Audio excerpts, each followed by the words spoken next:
Shalom, selamat pagi Bapak, Ibu, saudara-saudariku, sahabat yang dikasihi Tuhan.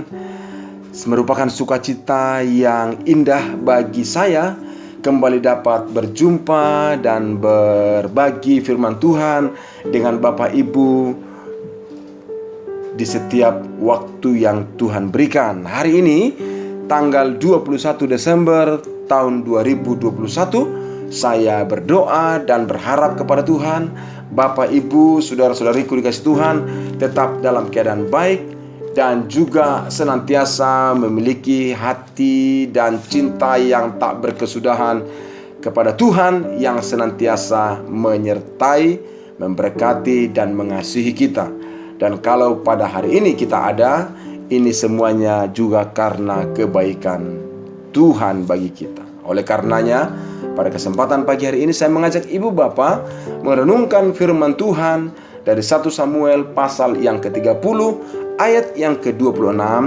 Ayatnya hanya satu ayat, dan saya mengajak bapak ibu merenungkannya dan mengambil pelajaran berharga dari ayat firman tersebut. Firman Tuhan berkata, ketika Daud sampai ke Ziklag, dikirimnyalah sebagian dari jarahan itu kepada para tua-tua di Yehuda, kepada teman-temannya dengan pesan, inilah pemberian kepadamu dari jarahan yang dirampas dari musuh Tuhan.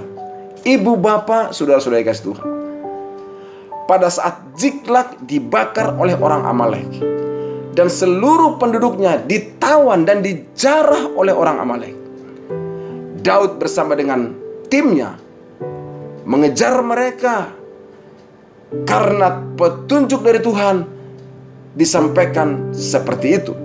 Dan benar, waktu dia mengejar, Daud berhasil kembali menaklukkan orang Amalek dan merebut semua apa yang mereka bawa dari Ziklag. Dan bukan hanya itu, bahkan semua hal yang mereka bisa bawa, mereka bawa dan mereka dapatkan semuanya. Dan semua keluarga mereka dalam keadaan utuh, tak kekurangan sesuatu apapun. Kembalilah mereka ke Ziklag. Namun Bapak Ibu dikasihi Tuhan, waktu Daud sampai di Ziklag, ada sesuatu hal yang sangat indah, menyenangkan yang dilakukan oleh Daud.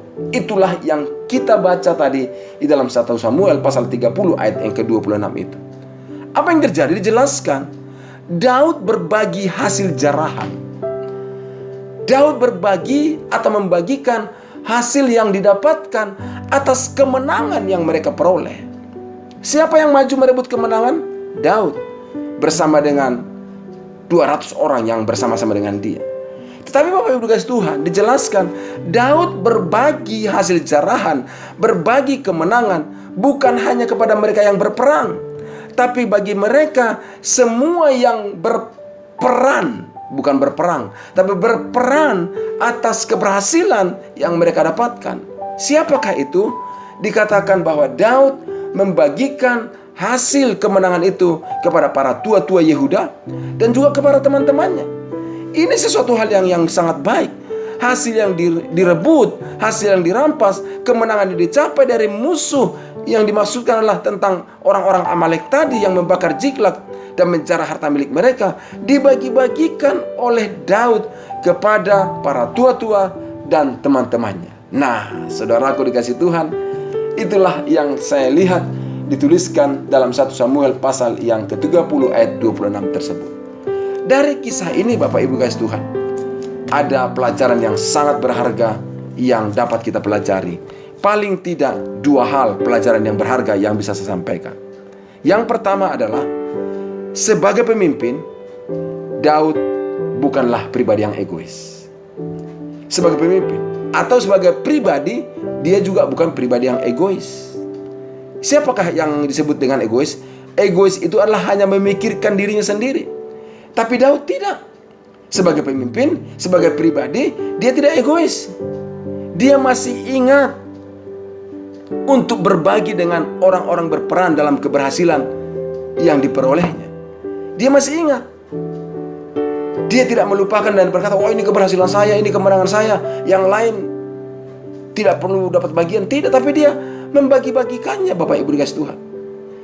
Saudara dikasihi Tuhan, sebagai pemimpin dan sebagai pribadi, Dia adalah pemimpin dan pribadi yang tidak egois. Mengapa demikian? Karena Daud menyadari keberhasilannya atau pencapaiannya adalah keberhasilan dan pencapaian yang tidak lepas dari peranan orang lain, peranan para tua-tua dan peranan orang-orang di sekitarnya. Jadi kalau dia berhasil, dia menang, itu bukan karena kehebatan dia semata, tapi karena pertolongan dan juga peran serta orang lain juga. Saudaraku dikasih Tuhan, memang itu penting kita pahami dan taruhkan di hati kita.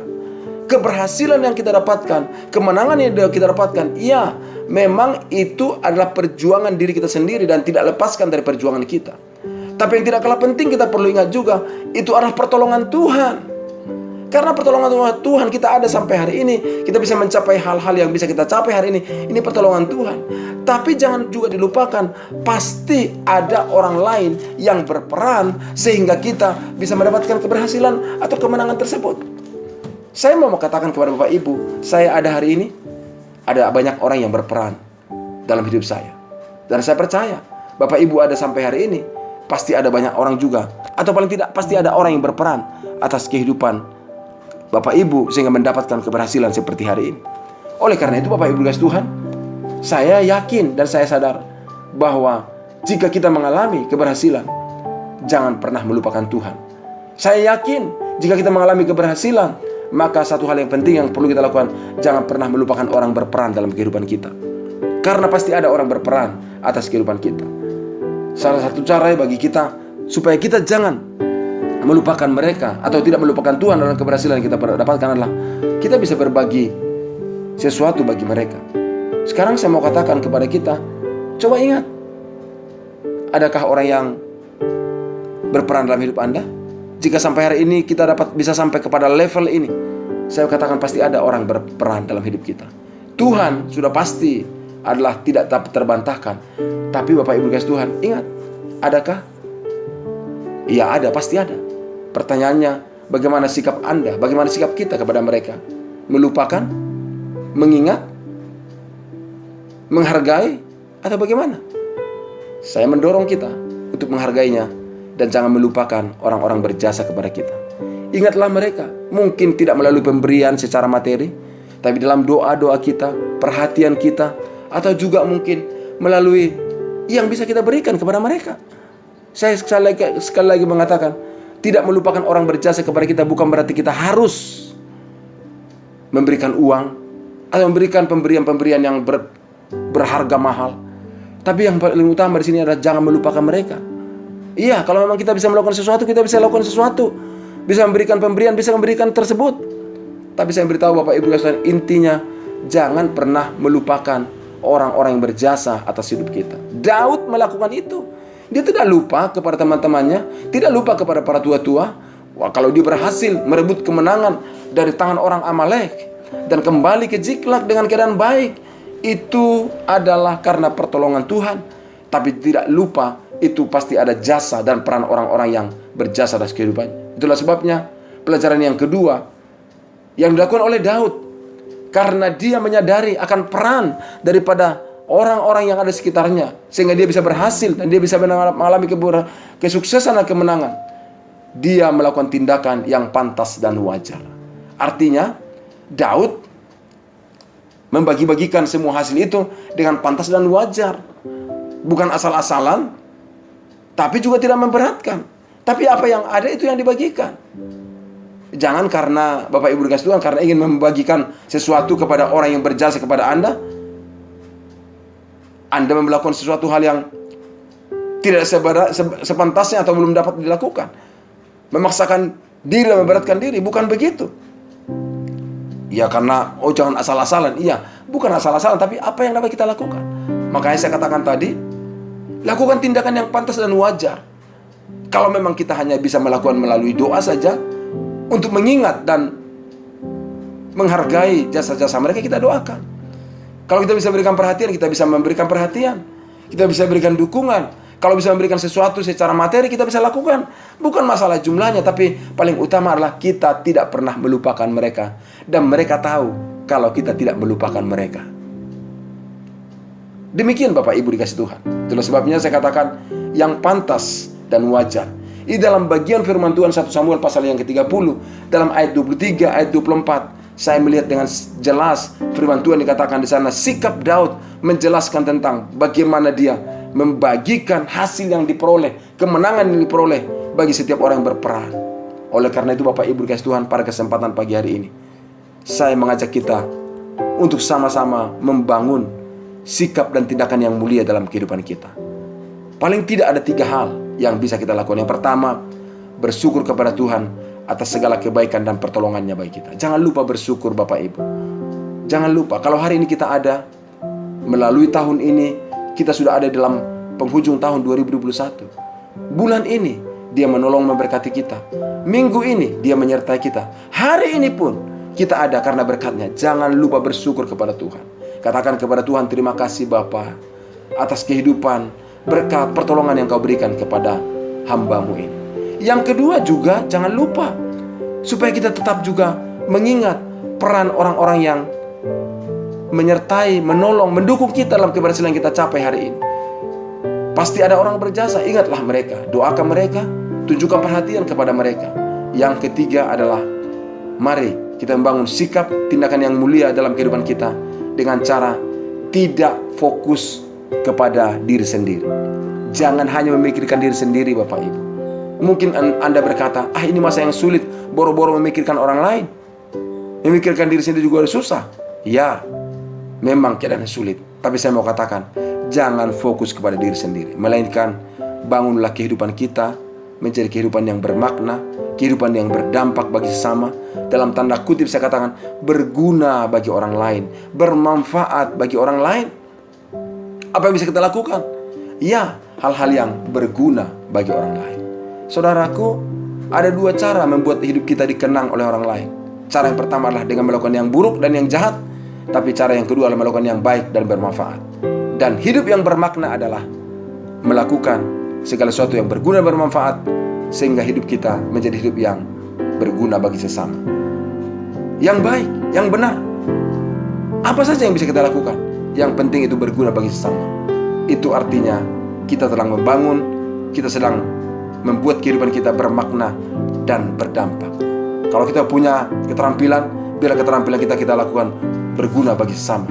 Kalau kita punya ilmu pengetahuan, biarlah ilmu pengetahuan itu menjadi ilmu pengetahuan yang membangun sesama kita.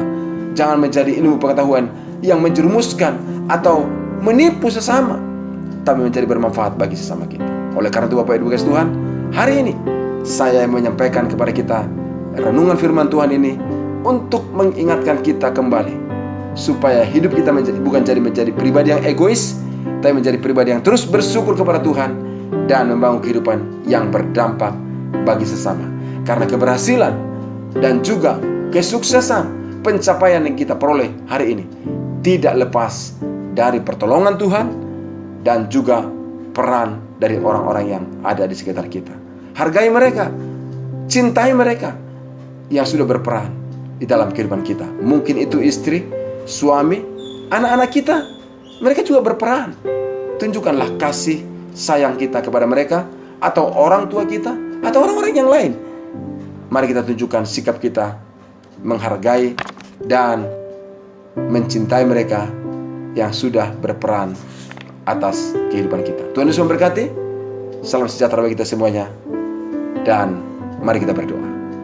Tuhan Yesus, terima kasih Bapa, hari ini Engkau kembali mengingatkan kami supaya kami bisa membangun kehidupan kami menjadi pribadi yang bermakna, pribadi yang berdampak dengan cara bersyukur atas pertolongan-Mu, keberhasilan-keberhasilan yang kami peroleh, dan kami juga tidak menjadi pribadi yang egois, tapi menghargai orang-orang yang berperan atas keberhasilan yang kami peroleh. Tuhan, kami berdoa pada pagi hari ini, menyerahkan setiap saudara-saudaraku yang mendengarkan renungan ini.